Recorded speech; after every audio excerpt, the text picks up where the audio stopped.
ភ្លៀងត្រជាងមេឃខ្មៅធ្លាំងខ្យល់ស្លឹកឈើវិលវល់ដល់ក្រសាំងពលក្តុកក្ដួលចិនដាធ្លំឃើញម្ដាយមីងរស់ជុំគ្រួសារប្រែបាត់ទៅណាឲ្យខ្ញុំអាឡ័យទឹកអូហូរទៅឆ្ងាយចោលថ្មដាមីងអើយមរណាចោលក្មួយហើយថ្លៃអង្គុយមាត់ផ្លូវចាំក្មួយរាល់ថ្ងៃសល់តែស្រមៃគ្រាថ្ងៃកន្លងមកដល់ឃើញតែក្រែផ្ទះកំសត់អារម្មណ៍រន្ធត់ដូចជ្រៅបេះដូងត្រពាំងក្រោលអើយជួយឆ្លើយប្រាប់ផងកម្មអ្វីមកចងពងឥតប្រណី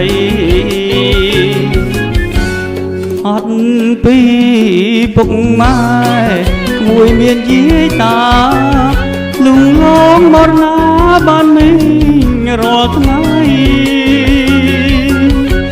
ស្នងថាទួមក្មួយតូចធំប្រុសស្រីគុណលឹងអ្វីអ្វីឈាមជាគ្រួសារចង់ឲ្យទឹកអូហូរមកបាញ់ច្រាំងធ្លាប់រឿងចាំងជួបជុំគ្រួសារអោកម្មលោកីម្រេចកាចឬស្យាសូមនាងមេត្តាករុណាសត្វលោក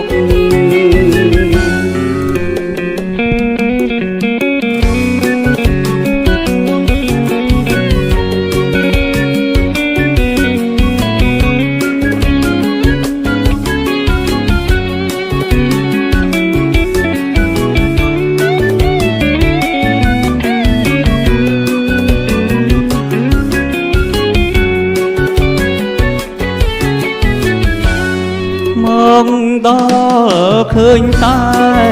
ក្រែផ្ទះកំសត់អារម្មណ៍រន្ធត់ដូចជ្រៅបេះដូងត្រ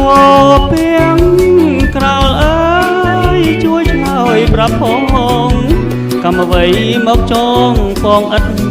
ប្រណីអត់ពីពុកម៉ែក្មួយមានយាយតាលងលងមរណាបានមីងរាល់ថ្ងៃស្នងថា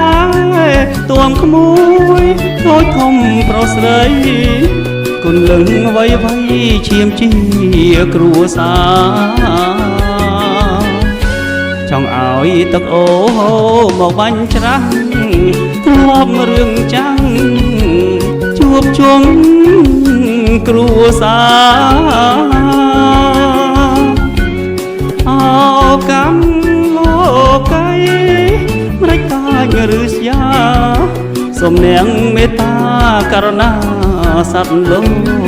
ក